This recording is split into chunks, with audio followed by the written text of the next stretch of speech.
And all right, so we got 2.7 day 2. So we are still talking about parent functions and transformations, okay? And we're specifically going to talk about these 4 parent functions, all right? And these we've all kind of already talked about.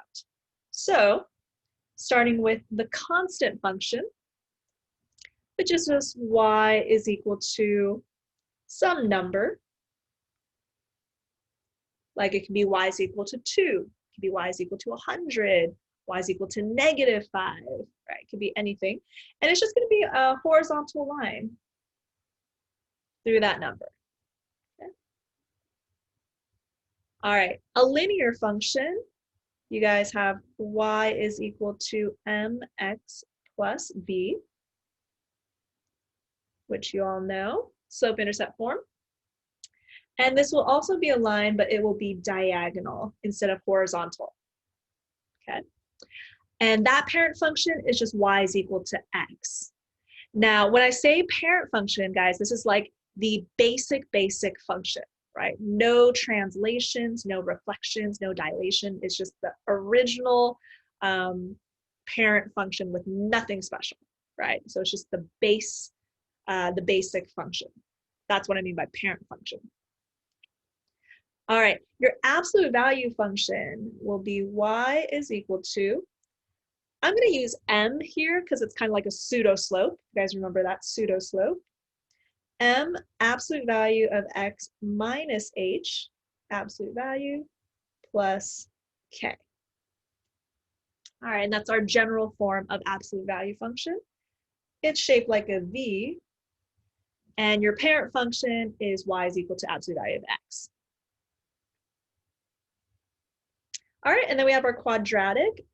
This is y is equal to a parentheses x minus h squared plus k. And this is our parabola, the U shape. All right, and its parent function is y is equal to x squared.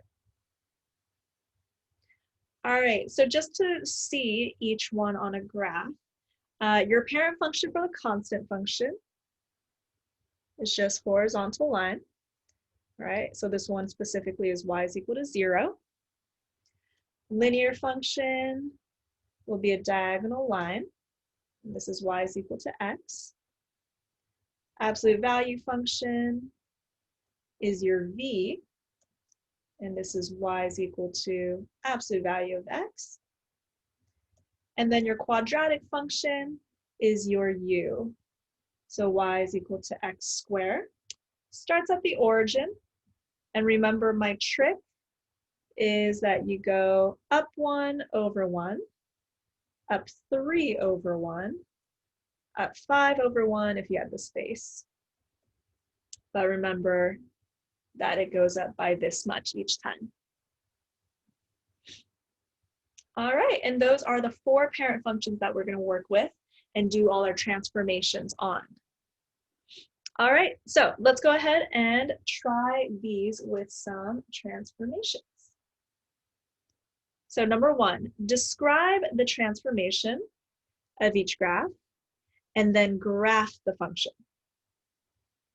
All right, and let me take a quick pause, make sure I got everybody's work.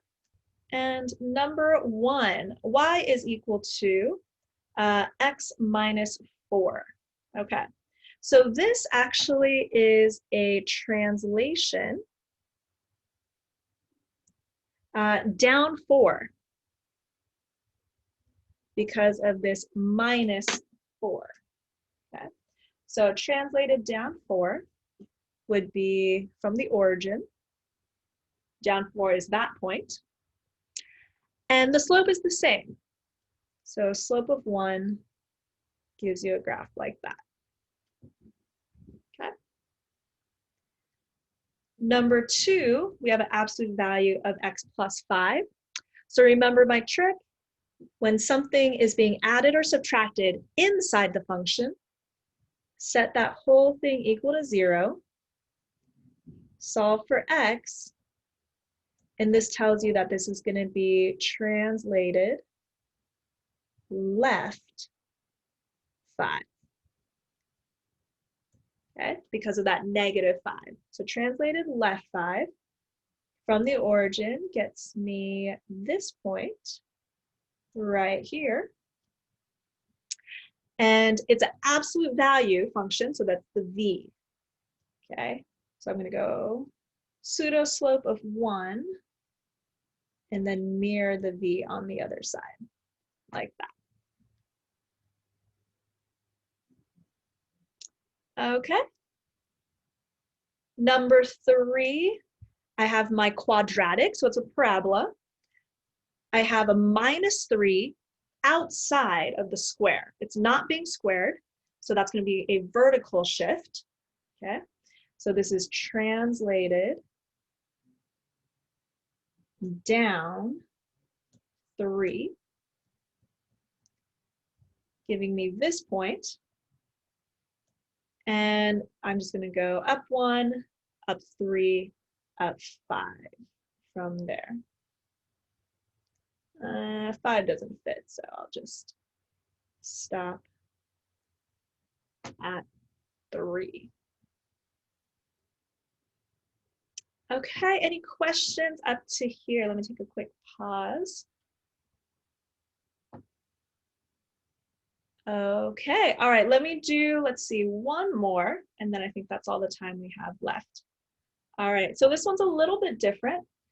This one is being multiplied with the x, so this is going to be a vertical stretch. And how I know it's a stretch is because that value 5 is greater than 1.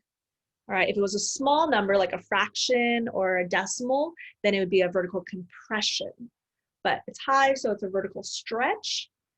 And so from my origin, I'm going to go up 5 over 1. And that makes my line steeper, like that. All right, so going to number 5. So first, I notice what kind of parent graph I have, and I have my absolute value function. So I know it's going to be a V shape. All right, it's going to be a V shape.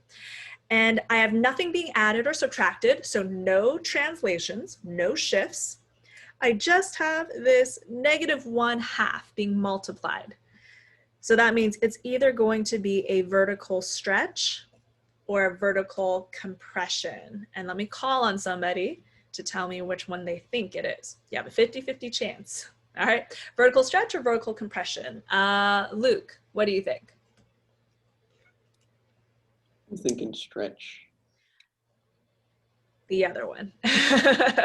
All right, it's a compression. Yeah, does anybody know why it's a compression? Because it's less than 1. Less than 1, yeah, it's less than 1. Yeah, listen to your sister.